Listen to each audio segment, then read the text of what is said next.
જય શ્રી કૃષ્ણ. નમસ્કાર, પ્રણામ, સ્વાગત છે તમારું અમારી યુટ્યુબ ચેનલમાં. મિત્રો, આજકાલના સંતાનો માતા પિતાને જૂની પેઢીના અને ગામડિયા તેમજ ભંગાર સમજીને લાચાર બનાવીને લાચારીની જિંદગી જીવવા મજબૂર કરે છે. અને જ્યારે સંતાનો તરફથી મળવાવાળો ત્રાસ એને હદ વટાવે છે, ત્યારે માતા પિતાએ ન ચાહતા હોવા છતાં પણ અમુક કઠોર નિર્ણય કરવો પડે છે. અને માતા પિતા દ્વારા આવા કઠોર નિર્ણય લીધા બાદ સંતાનોની શાન ઠેકાણે આવે છે. પરંતુ જ્યારે સંતાનોની શાન ઠેકાણે આવે છે ત્યારે ઘણું મોડું થઈ ગયું હોય છે. અને માતા પિતા તો સહનશીલતાની મૂર્તિ કહેવાય છે, કારણ કે માતા પિતા પોતાના સંતાનોના સુખ માટે ઘણું બધું સહન કરતા હોય છે. તો મિત્રો, આજની કહાની પણ એવી જ એક દુખિયારી માની કહાની છે, જે માને તેની વહુના કહેવાથી તેના દીકરાએ પોતાના ઘરમાંથી ધક્કા મારીને બહાર કાઢી મૂકી. અને થોડા વર્ષો બાદ જ્યારે એ જ માને એક કોલેજની પ્રિન્સિપાલ તરીકે જોઈ, ત્યારે તેના દીકરા અને વહુના હોશ ઉડી ગયા. તો મિત્રો, આજની કહાની એક પારિવારિક કહાની છે અને ખૂબ જ સમજવા લાયક અને વિચારવા લાયક કહાની બનવાની છે. તો તમને વિનંતી છે કે આ કહાનીને અંત સુધી ધ્યાનથી સાંભળજો. અને પસંદ આવે તો વિડીયોને લાઇક, શેર અને આ ચેનલને સબસ્ક્રાઈબ ન કરી હોય તો અત્યારે જ આ ચેનલને સબસ્ક્રાઈબ કરી દેજો. તથા કોમેન્ટ બોક્સમાં સાચી શ્રદ્ધાથી જય શ્રી રામ લખી દેજો, જેથી ભગવાન શ્રી રામની કૃપા હંમેશા આપણા સૌ પર બની રહે. તો ચાલો શરૂ કરીએ આજની કહાની. ગોદાવરીબેન એક સામાન્ય પરિવારના હતા અને તેઓ ભણવામાં ખૂબ જ હોશિયાર હતા. તેમનો એક નાનો ભાઈ પણ હતો, જેનું નામ મોહન હતું. ગોદાવરીબેનના પિતા એ ખૂબ જ સ્વાભિમાની વ્યક્તિ હતા, જે વધારે રૂપિયાવાળા તો નહોતા, પરંતુ તેના ગામમાં તેમનું ખૂબ જ માન સન્માન હતું. તેઓ જેટલી બની શકે એટલી બીજા લોકોને મદદ કરવા માટે હંમેશા તૈયાર રહેતા, જેને લીધે ગામના બધા લોકોને મનમાં તેમના પ્રત્યે આદર્શ ભાવ હતો. એક દિવસ ગોદાવરીબેનના પિતા ગામડેથી શહેરમાં કોઈ કામના લીધે આવ્યા હતા. અને જ્યારે તેઓ ઘરે પાછા આવી રહ્યા હતા ત્યારે એક કાળમુખો ટ્રક તેની ગાડીને ટક્કર મારીને જતો રહ્યો.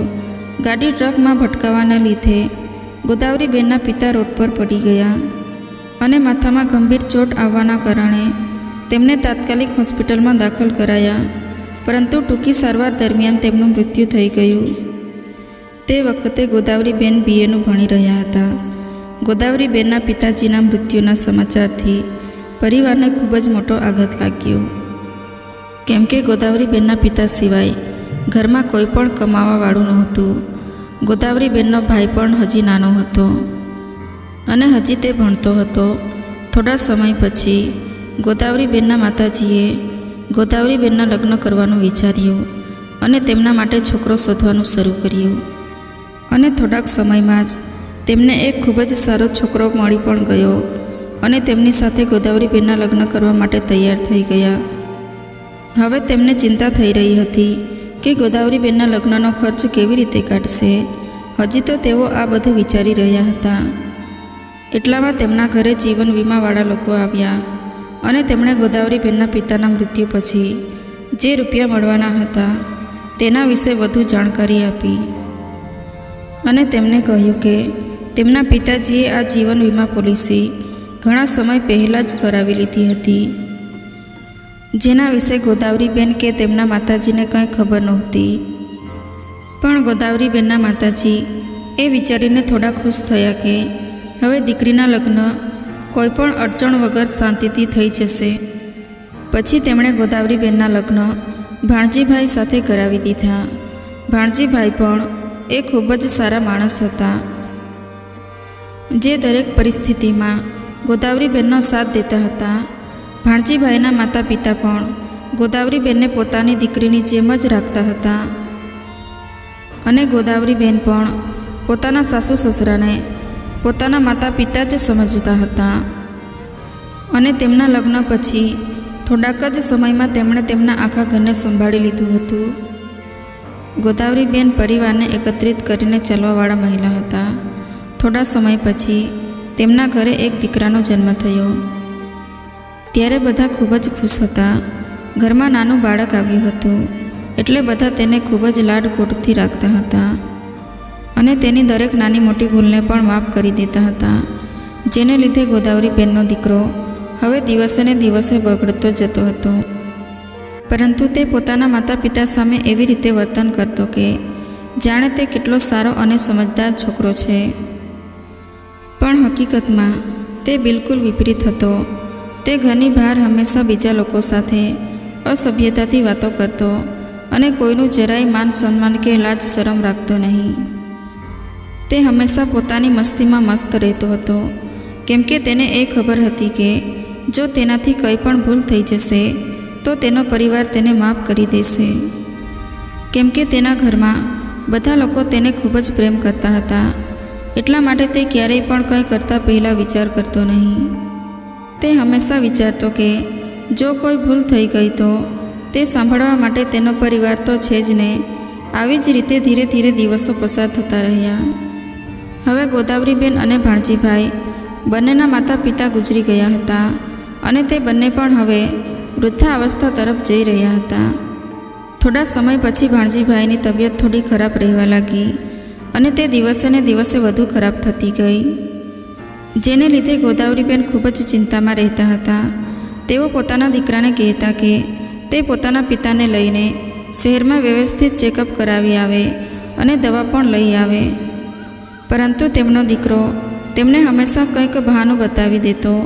તેણે પોતાના પિતાની તબિયત વિશે જરાય પણ વિચાર્યું નહીં અને ના તેમને સારી રીતે ચેકઅપ કરાવડાવીને દવા અપાવડાવી, જેના કારણે ભાણજીભાઈ પણ મૃત્યુ પામ્યા.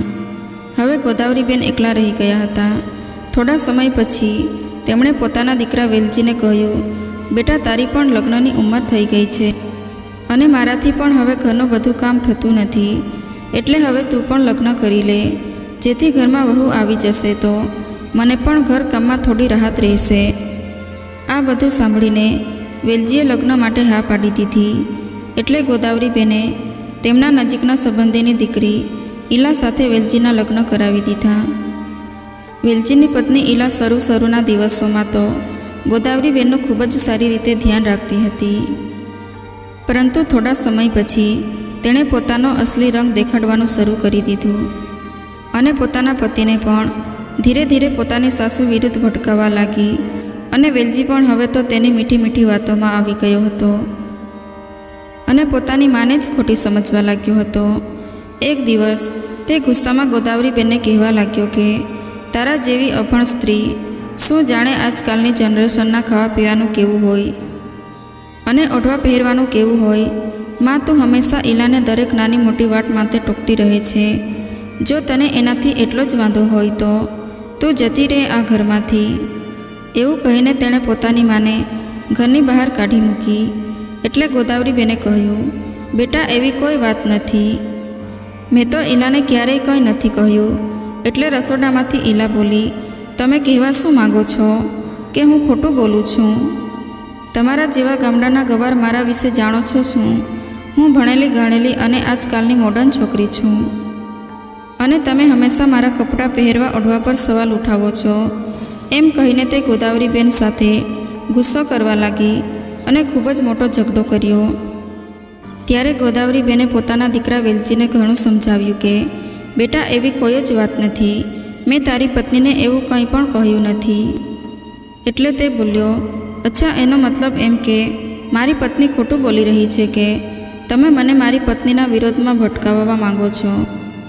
એવું કહીને તેણે ગોદાવરીબેનનો હાથ પકડીને તેમને ઘરની બહાર કાઢ્યા અને પોતાના ઘરનો દરવાજો બંધ કરી દીધો.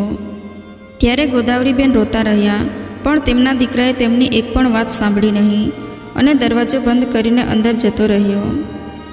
બંને પતિ પત્ની પોતાના ઘરમાંથી ગોદાવરીબેનને બહાર કાઢીને ખૂબ જ ખુશ થતા હતા અને બીજી બાજુ ગોદાવરીબેન વિચારી રહ્યા હતા કે કદાચ આ લોકો અત્યારે ગુસ્સામાં છે, એટલે થોડા સમય પછી જ્યારે તેમનો ગુસ્સો શાંત થશે ત્યારે મને પાછી બોલાવી લેશે. એવું વિચારીને તેઓ પોતાના દરવાજા પાસે જ બેઠા રહ્યા. પણ રાતથી સવાર અને સવારથી ફરી સાંજ થઈ ગઈ. તેમનો દીકરો અને વહુ બંનેએ દરવાજો ખોલીને પોતાનું રોજિંદું કામ તો કર્યું, પણ ગોદાવરીબેનને અંદર આવવાનું કહ્યું નહીં. પોતાનું કામ કરતી વખતે તેમની વહુ ઈલા કહેવા લાગી કે ક્યાં સુધી અહીંયા તમારું કાળું મોઢું લઈને બેઠા રહેશો? તમને તો જરાય શરમ નથી. પણ અમારી આબરૂનો તો કંઈક વિચાર કરો અને અહીંથી તમારું કાળું મોઢું લઈને ક્યાંક જતા રહો, નહીંતર આજુબાજુવાળા શું વિચારશે? વહુની આવી કડવી વાતો સાંભળીને ગોદાવરીબેન ખૂબ જ દુઃખી થયા અને કશું બોલ્યા વિના ત્યાંથી પોતાનો સામાન લઈને તે જતા રહ્યા. તેમને જરાય નહોતી ખબર કે તેઓ ક્યાં જઈ રહ્યા છે. ત્યારે તેઓ ચાલતા ચાલતા એક કાર સાથે અથડાઈ ગયા. જે ગાડી સાથે તેઓ અથડાયા તે ખૂબ જ સારો અને રૂપિયાવાળો માણસ હતો. એને પોતાની એક નહીં પણ 2-3 કોલેજ ચાલતી હતી. તે તરત જ પોતાની ગાડીમાંથી નીચે ઉતર્યા અને ગોદાવરીબેનને લઈને હોસ્પિટલ પહોંચ્યો અને તેમનો ઈલાજ કરાવ્યો. જ્યારે ગોદાવરીબેન ભાનમાં આવ્યા તો તે એમના પર ખીચાઈને બોલ્યો, તમને દેખાતું નથી કે શું માતાજી?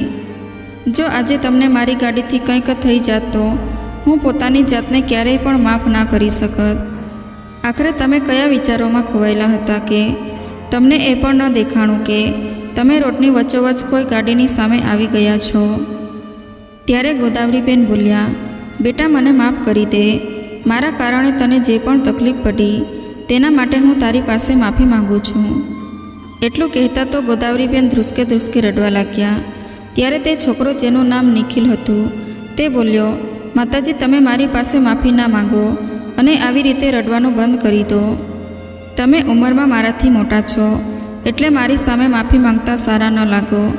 મારી ભૂલ થઈ ગઈ કે મેં ગુસ્સામાં તમને થોડુંક વધારે જ કહી દીધું, પણ મને મારી ભૂલ સમજાઈ ગઈ છે એટલે તમે મને માફ કરી દો કે મેં તમારી સાથે એવી રીતના ગુસ્સામાં વાત કરી. ત્યારે ગોદાવરીબેન બોલ્યા, બેટા તું મારા પર ગુસ્સે થઈને બોલ્યો એટલે હું નથી રડી રહી, હું તો મારી કિસ્મત પર રડી રહી છું. તારી માએ જરૂર ખૂબ જ પુણ્ય કર્યા હશે કે તારા જેવો તેને દીકરો મળ્યો અને એક હું છું જેને તેના જ દીકરાએ આજે પોતાના ઘરમાંથી ધક્કા મારીને બહાર કાઢી મૂકી. આ સાંભળીને નિખિલ ચોંકી ગયો અને બોલ્યો, તમે શું કહી રહ્યા છો માતાજી? ભલા કોઈ દીકરો પોતાની માને ધક્કા મારીને પોતાના ઘરની બહાર થોડો કાઢી શકે? માં તો ઈશ્વરનું આપેલું એક અનમોલ રતન હોય છે જે ભગવાને જાતે મોકલી હોય છે બાળકો માટે. તો ભલા કોઈ બાળક પોતાની માને પોતાના જ ઘરમાંથી બહાર કેવી રીતે કાઢી શકે? એટલે ગોદાવરીબેન રડતા રડતા બોલ્યા, બેટા તું કહી તો સાચું રહ્યો છે, પણ દરેક સંતાનના વિચારો તારા જેવા નથી હોતા અને ના તો દરેક સંતાન તારા જેવા હોય છે. ગોદાવરીબેનને રડતા જોઈને અને તેમની આવી હાલત જોઈને નિખિલ બોલ્યો, તમારા દીકરાએ તમને ઘરની બહાર નીકાળી દીધા અને મારી પણ માં નથી.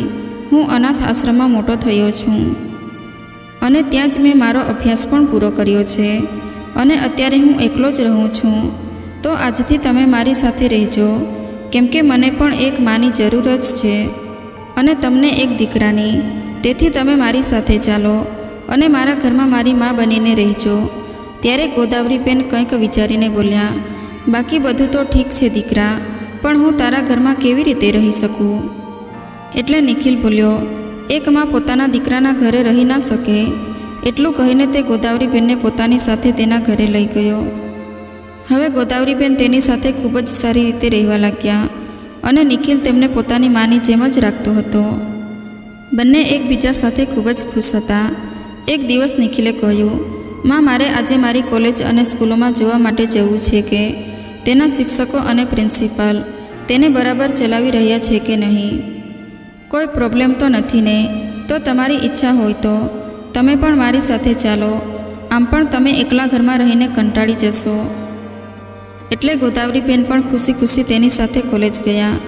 ત્યાં પહોંચીને ગોદાવરીબેને કહ્યું, બેટા તું અંદર જઈને બધું જોઈ લે, એટલી વારમાં હું કોલેજ જોઈ લઉં.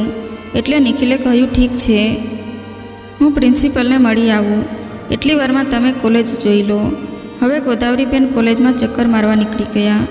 ત્યારે ગોદાવરીબેને જોયું કે એક કોલેજમાં એક ક્લાસ ચાલી રહ્યો હતો. તેઓ બહાર ઊભા રહીને જોવા લાગ્યા કે શિક્ષકો કઈ રીતે ભણાવે છે, કેમ કે તે પોતે પણ ભણેલા હતા. ગોદાવરીબેનને ભણવાનો તો આમ પણ શોખ હતો, એટલે તેઓ ઊભા રહીને બધું સાંભળવા લાગ્યા. પછી ત્યાંથી નિખિલ તેમને તેની સ્કૂલે લઈને ગયો અને સ્કૂલમાં જઈને બોલ્યો, માજી તમે પ્રિન્સિપાલ ઓફિસમાં ચાલો, હું હમણાં આવું છું. જ્યારે ગોદાવરીબેન પ્રિન્સિપાલ ઓફિસમાં જઈને બેસી ગયા ત્યારે પ્રિન્સિપાલ ગોદાવરીબેનને ઓળખતા નહોતા, એટલે તે બોલ્યા, તમે કોણ છો અને અહીં શું કામ આવ્યા છો? કોઈ છોકરાનું એડમિશન કરવા માટે આવ્યા છો? એટલે ગોદાવરીબેન બોલ્યા, હું અહીં કોઈનું એડમિશન કરવા માટે નથી આવી, પરંતુ જોવા માટે આવી છું કે બધું બરાબર ચાલી રહ્યું છે કે નહીં. એટલે પ્રિન્સિપલ હસીને બોલ્યા, તમે એમ કહેવા માંગો છો કે તમે આ સ્કૂલની માલકીન છો? એટલે ગોદાવરીબેને કહ્યું, હું નહીં પણ મારો દીકરો આ સ્કૂલનો માલિક છે. એટલે પ્રિન્સિપલ હસીને બોલ્યા, માતાજી માફ કરજો, પણ આજ પહેલાં તો મેં તેમને ક્યારેય અહીં જોયા નથી. અને અચાનક આ સ્કૂલના માલિકની માં પણ આવી ગઈ. એમ કહીને તે તેમને બોલવા લાગ્યો. ત્યારે એમની આ બધી વાતો નિખિલ બહાર ઊભો રહીને સાંભળી રહ્યો હતો. તે ગુસ્સામાં અંદર આવ્યો અને બોલ્યો, તમારી હિંમત કેમ થઈ મારી મા સાથે આવી રીતે વાત કરવાની? તેની આ વાત સાંભળીને પ્રિન્સિપલ પણ ચોંકી ગયા અને બોલ્યા, તમારી માં છે? એટલે નિખિલ બોલ્યો, હા, આ મારી માં છે. તમને સંભળાતું નથી? તેમણે કહ્યું તો ખરી કે મારી માં છે, પણ છતાં તમે એમની સાથે ગેરવર્તન કર્યું. અને કદાચ જો તે મારી માં પણ ન હોય તો પણ શું તમે સ્કૂલમાં આવેલા કોઈપણ મોટી ઉંમરના વ્યક્તિ સાથે આવી રીતના વાત કરશો? માન્યું કે તમે પ્રિન્સિપાલ છો, પણ તમને કોઈએ હક નથી દીધો કે તમે કોઈ પણ માણસ સાથે આવી રીતે વાત કરો. એમ કહીને તેણે તે પ્રિન્સિપલને તુરંત કાઢી નાખ્યા અને પછી ઘરે જતા રહ્યા. હવે ગોદાવરીબેન જે ભણેલા તો હતા જ, સાથે સાથે ખૂબ જ સમજદાર પણ હતા. તેઓ નિખિલને પરેશાન જોઈને સમજી ગયા કે જરૂર આને કોઈ ટેન્શન છે, કેમ કે સ્કૂલમાં હવે પ્રિન્સિપાલ તો નથી, તો સ્કૂલને સારી રીતે કોણ ચલાવશે? એટલે ગોદાવરીબેને તેને કહ્યું, બેટા, તને ખરાબ ન લાગે તો હું એક વાત કહું. બોલોને માં, શું કહેવા માંગો છો? મને ખબર છે દીકરા કે તું સ્કૂલને લઈને ટેન્શનમાં છે. જ્યાં સુધી કોઈ બીજો પ્રિન્સિપાલ ન મળી જાય ત્યાં સુધી હું તારી તે સ્કૂલને બરાબર હેન્ડલ કરી શકું છું. એટલે નિખિલે હસીને કહ્યું, માજી, તેની કોઈ જરૂરત નથી. હું જલ્દીથી જ કોઈ પ્રિન્સિપલને શોધી લઈશ કે સારી રીતે સ્કૂલને ચલાવી શકે. એટલે ગોદાવરીબેને કહ્યું, બેટા, તું એવું ન વિચાર કે હું ભણેલી નથી કે હું તેને ચલાવી નહીં શકું. પછી ગોદાવરીબેને પોતાની ડિગ્રી કાઢીને તેને બતાવતા કહ્યું, બેટા, આ મારી ડિગ્રી છે. હું ભણેલી ગણેલી અને વેલ એજ્યુકેટેડ છું. હું તારી સ્કૂલને ખૂબ જ સારી રીતે સંભાળી લઈશ. અને જ્યારે તને કોઈ પ્રિન્સિપલ મળી જાય તો તેને રાખી લેજે. મારાથી તારી આ ચિંતા જોઈ નથી શકાતી. ત્યારે નિખિલ ગોદાવરીબેનની ડિગ્રી જોઈને બોલ્યો, તમે આટલા ભણેલા છો તો તમે મને આટલો સમય કહ્યું કેમ નહીં? એટલે તે બોલ્યા, મને ક્યારેય એવું લાગ્યું જ નહીં કે આ ડિગ્રીઓની મારે ક્યારેય પણ જરૂર પડી શકે છે. દીકરા, હું હજી વધારે ભણવા માંગતી હતી, પણ અમારી પારિવારિક સ્થિતિ ઠીક ના હોવાના કારણે મારા લગ્ન કરાવી દીધા.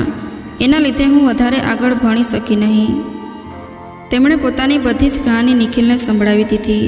આ બધું સાંભળીને નિખિલ પણ ખૂબ જ ભાવુક થઈ ગયો અને બોલ્યો, કંઈ વાંધો નહીં માં, આજથી તમે જ એ સ્કૂલના પ્રિન્સિપલ છો. અને બીજા દિવસે ગોદાવરીબેનને સ્કૂલમાં લઈ જઈને તેમનું ઇન્ટ્રોડક્શન બધાથી કરાવ્યું અને બધાને કહ્યું કે તેઓ આજથી આ સ્કૂલના નવા પ્રિન્સિપાલ છે. હવે ધીરે ધીરે ગોદાવરીબેને પણ સ્કૂલનું બધું જ કામ સંભાળી લીધું અને સ્કૂલનું પણ સારું એવું નામ થઈ ગયું. હવે ધીરે ધીરે નિખિલે સ્કૂલમાંથી ગોદાવરીબેનને હવે કોલેજના પ્રિન્સિપાલ બનાવી દીધા. તેમણે પણ પૂરી લગનથી પોતાનું કામ કર્યું.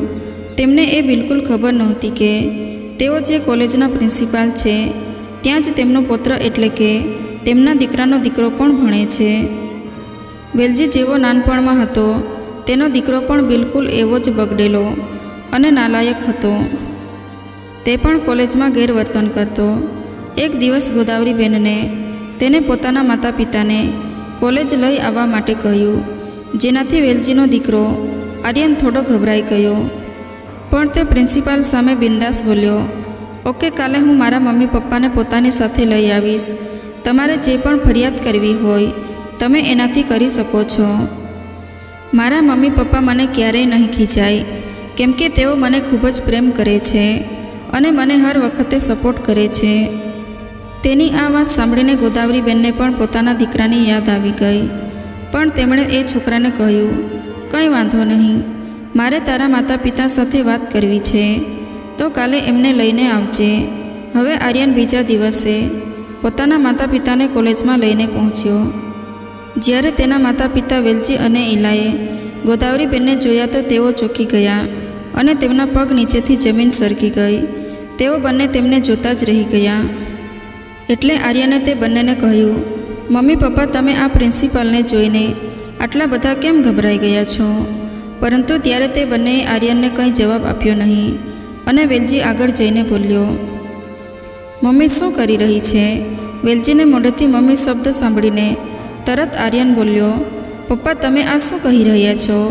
આ તો મારા પ્રિન્સિપાલ છે. આ તમારી માં કેવી રીતે હોઈ શકે? તમે તો કહેતા હતા કે દાદી મરી ગયા છે, તો આજે અચાનક દાદી ક્યાંથી આવી ગયા?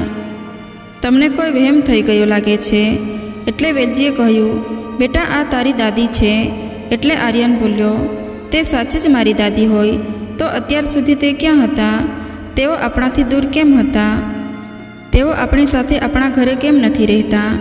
આર્યનના પ્રશ્નો સાંભળીને તે બંનેનો ચહેરો ઉતરી ગયો અને તે વિચારવા લાગ્યા કે તેઓ પોતાના દીકરાને હકીકત કઈ રીતે કહે કે તે બંનેએ જ તેમની માને ઘરની બહાર ધક્કા મારીને કાઢી મૂકી હતી. ત્યારે તે બંનેને નવાઈ લાગી કે એમની મા તો અભણ હતી, તો આજે એક કોલેજની પ્રિન્સિપાલ કેવી રીતે બની ગઈ? એમ વિચારીને તે બંને પતિ પત્ની પોતાની માને કહેવા લાગ્યા, મમ્મી, ઘરે ચાલો અને હવે તમે અમારા સાથે જ રહેજો.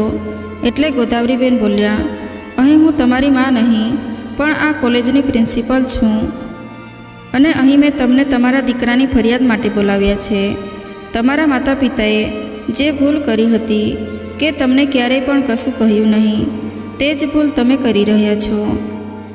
તમારો દીકરો પણ બિલકુલ તમારા ઉપર જ ગયો છે, જે સાવ બગડેલો અને નાલાયક છે. આ બધું સાંભળીને આર્યન બોલ્યો, પ્રિન્સિપલ, તમે મારા પપ્પા વિશે આવું કેમ કહો છો? શું છે તે સાચું છે? શું તમે મારા દાદી છો? એટલે ગોદાવરીબેન બોલ્યા, હું અહીંયા તમારા ઘરના સંબંધો નિભાવવા માટે નથી બેઠી. જે પણ વાત કરવી હોય તે કોલેજ ખતમ થયા પછી ઘરે જઈને કરજો. અહીં હું તમારી પ્રિન્સિપલ છું. મારી સાથે કોઈ સંબંધ જોડવાની જરૂર નથી. એટલે આર્યન ગુસ્સામાં બોલ્યો, હા, મને પણ તમને મારી દાદી બનાવવાનો કોઈ શોખ નથી. આ તો આટલી વારથી મારા મમ્મી પપ્પા તમને મમ્મી કહી રહ્યા છે. એટલે અને આમ પણ તમે સાચે જ મારા દાદી ના હોઈ શકો, કેમ કે દાદી તો પોતાના પુત્રથી ખૂબ જ પ્રેમ કરતા હોય છે.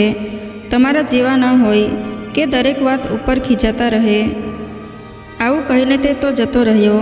પછી ગોદાવરીબેને પોતાના દીકરાને અને વહુને ખૂબ જ વાતો સંભળાવી કે તમે પોતાના દીકરાને કેટલો બગાડીને રાખ્યો છે અને આજ પછી તેણે કોલેજમાં કાંઈ પણ ખરાબ વર્તન કર્યું છે તો તેઓ તેને કોલેજની બહાર કાઢી મૂકશે. એવું કહીને તેમણે પોતાના દીકરાને અને વહુને બહાર મોકલી દીધા.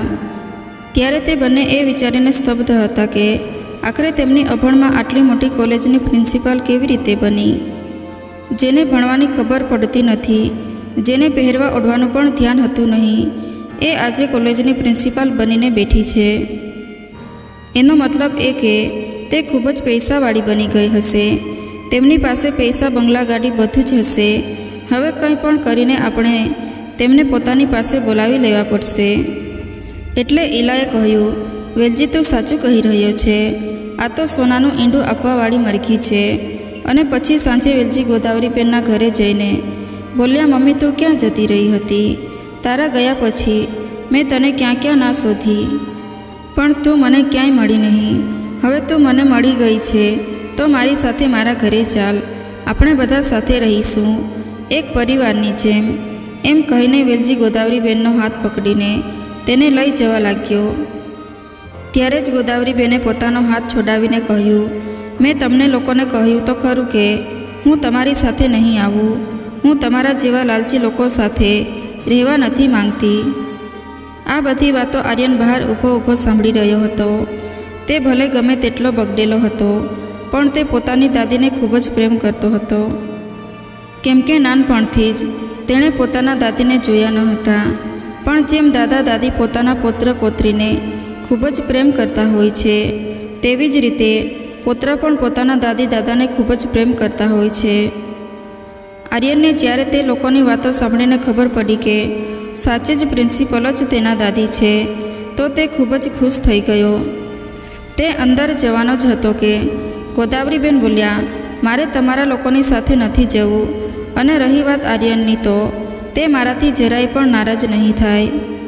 જ્યારે તેને પોતાના મા બાપે શું કર્યું હતું તે ખબર પડશે ત્યારે હું પણ જોઉં છું કે તે પોતાના માતા પિતાનો સાથ આપે છે કે પછી પોતાની દાદીનો. તે તમારા બધા સાથે રહેવાનું પસંદ કરશે કે પોતાની દાદી સાથે. જો તેને મારી સાથે રહેવું હોય તો તેને આ ઘરમાં આવીને રહેવું પડશે. હું ક્યાંય રહેવા નહીં આવું. તેની આ વાત સાંભળીને આર્યન ત્યાં જ રોકાઈ ગયો અને વિચારવા લાગ્યો, આખરે મારા મમ્મી પપ્પાએ દાદી સાથે એવું શું કર્યું હશે કે જેના લીધે દાદી આટલા નારાજ છે કે પોતાના ઘરે આવવા માટે પણ તેઓ તૈયાર નથી, અને આજ સુધી ક્યારેય પોતાના ઘરે આવ્યા પણ નથી. અહીં સુધી કે મને ખબર પણ નથી કે મારા દાદી જીવતા છે. આ બધા સવાલ મનમાં લઈને તે પોતાના ઘરે ચૂપચાપ જતો રહ્યો. તેના મમ્મી પપ્પા ઘરે આવ્યા તો આર્યને તેને કહ્યું, મારે તમારા બંને સાથે કંઈક વાત કરવી છે. તો વેલજીએ કહ્યું, બોલને બેટા, શું વાત કરવી છે? એટલે આર્યને તેને પૂછ્યું કે દાદી સાથે એવું શું થયું હતું કે દાદી આપણી સાથે નથી રહેતા અને આપણી સાથે રહેવા માટે હજી પણ તે તૈયાર નથી. તેઓ આપણાથી આટલી બધી નફરત કેમ કરે છે? મને ખબર છે કે જરૂર તમે લોકોએ જ કંઈક કર્યું હશે જેને લીધે દાદી તમારા બધાથી આટલા બધા નારાજ છે, જેની સજા મને પણ મળી રહી છે કે હું પોતાની દાદી સાથે રહી નથી શકતો. હું એ જાણવા માગું છું કે આખરે તમે એવું શું કર્યું હતું દાદીની સાથે? ત્યારે આર્યનના પ્રશ્નો સાંભળીને વેલજી અને એલા બંનેએ પોતાના કરેલા બધા જ કાંડ પોતાના દીકરાને કહી દીધા. આર્યનને જ્યારે ખબર પડી કે તેના મમ્મી પપ્પાએ દાદી સાથે આટલો બધો ખરાબ વ્યવહાર કર્યો હતો ત્યારે આર્યન તે બંનેને જેટલો પ્રેમ કરતો હતો એટલી જ નફરત કરવા લાગ્યો અને બોલ્યો, દાદીએ તમારી સાથે વાત તો કરી, જો હું એ જગ્યાએ હોત તો તમારા બંનેનો ચહેરો પણ જોત નહીં. આજ પછી તમારો અને મારો કોઈ સંબંધ નથી. હું આ ઘર છોડીને જઈ રહ્યો છું. પપ્પા, તમે લાલચમાં આવીને પોતાની માને ઘરની બહાર કાઢી નાખી. એ તો શું ખબર કે કાલે તમે લાલચમાં આવીને મને પણ કોઈને વેચી દો. એટલે હું અત્યારે જ આ ઘર છોડીને જઈ રહ્યો છું પોતાની દાદી પાસે. જો તેઓ મને અપનાવે તો ઠીક છે, નહીંતર હું તમારી સાથે તો નહીં જ રહું. જે પણ થશે તે જોયું જશે. એટલું કહીને આર્યન તે ઘર મૂકીને જતો રહ્યો. હવે વેલજી અને તેની પત્ની ઈલા બિલકુલ એકલા થઈ ગયા હતા. તેઓએ આર્યનને મનાવવાની ખૂબ જ કોશિશ કરી, પરંતુ તેણે રોકાવાથી સાફ મનાઈ કરી દીધી અને પોતાનો સામાન લઈને તે પોતાની દાદી પાસે પહોંચ્યો. ત્યાં જઈને કહેવા લાગ્યો, દાદી, મને મારા માતા પિતાની બધી હકીકત ખબર પડી ગઈ છે કે મારા મમ્મી પપ્પાએ તમારી સાથે શું કર્યું હતું. મને માફ કરી દેજો દાદી, પણ આ બધું જાણ્યા પછી હું તે ઘરમાં તે લોકો સાથે નહીં રહી શકું. એટલે ગોદાવરીબેન તેની પાસે આવ્યા અને તેને ગળે લગાડીને બોલ્યા, બેટા, એમાં તારો શું વાંક છે કે તું મારી પાસે માફી માંગી રહ્યો છે? બસ હું એટલું જ ઈચ્છું છું કે તું પોતાના બાપ જેવો ન બનતો. એટલા માટે જ હું તને કોલેજમાં પણ ખીજાતી હતી.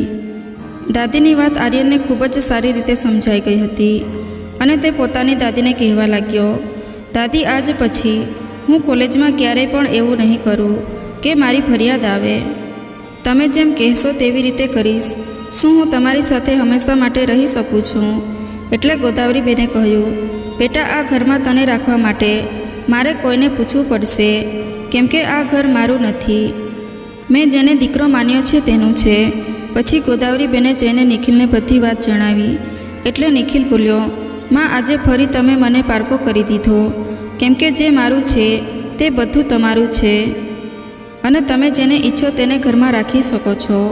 ત્યારે ગોદાવરીબેને કહ્યું, એવી વાત નથી બેટા, પણ મને એમ લાગે છે કે ઘરના બધા નિર્ણયો બધાએ સાથે મળીને લેવા જોઈએ, એટલે મેં તને પૂછ્યું. એટલે નિખિલે કહ્યું, માં, તમે ઈચ્છો તો તમારા દીકરાને અને વહુને પણ આ ઘરમાં રાખી શકો છો. મને કંઈ જ વાંધો નથી. બસ હું એટલું જ ઈચ્છું છું કે તમે હંમેશા ખુશ રહો.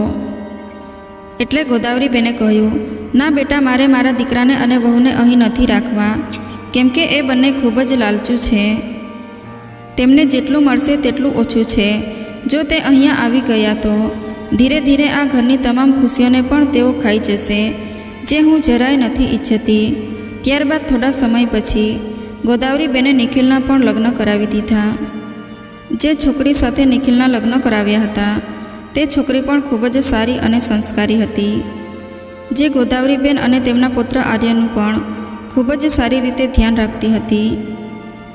તેમને ક્યારેય પણ પારકા હોવાનો અહેસાસ કરાવતી નહોતી. ગોદાવરીબેનને પોતાની સાસુ અને આર્યનને પોતાનો નાનો ભાઈ માનતી હતી. તે બધા એક પરિવારમાં એકસાથે ખૂબ જ ખુશી ખુશી રહેવા લાગ્યા. પણ ગોદાવરીબેનનો દીકરો અને વહુ આજે ખૂબ જ દૈનિક સ્થિતિમાં પોતાનું જીવન જીવી રહ્યા હતા, કેમ કે હવે ધીરે ધીરે તેમની ઉંમર વધી રહી હતી અને તેમનો એકનો એક દીકરો એમની સાથે રહેતો નથી. તેઓ પોતાના કરેલા કર્મને યાદ કરે છે કે જે સમયે તેમની માને તેમની જરૂરત હતી ત્યારે તેમણે પોતાની માને ઘરની બહાર કાઢી મૂકી હતી. આજે તેમને પણ એવી જ રીતની હર મુશ્કેલીનો સામનો કરવો પડે છે. એટલે જ કહેવાય છે કે જેવું વાવશો તેવું જ લણશો. તો મિત્રો, આજની કહાની કેવી લાગી તે કોમેન્ટ કરીને જણાવજો. અને જો કહાની પસંદ આવી હોય તો વિડીયોને લાઈક કરીને તમારા મિત્રો સાથે શેર કરજો. અને આવી જ અવનવી કહાની સાંભળવા માટે આ ચેનલને સબસ્ક્રાઈબ જરૂરથી કરી લેજો. તો ચાલો મિત્રો, હવે મળીશું એક નવી કહાની સાથે. ત્યાં સુધી તમામ મિત્રોને જય શ્રી રામ, જય શ્રી કૃષ્ણ. આ કહાનીને પૂરી સાંભળવા માટે તમારો ખૂબ ખૂબ આભાર.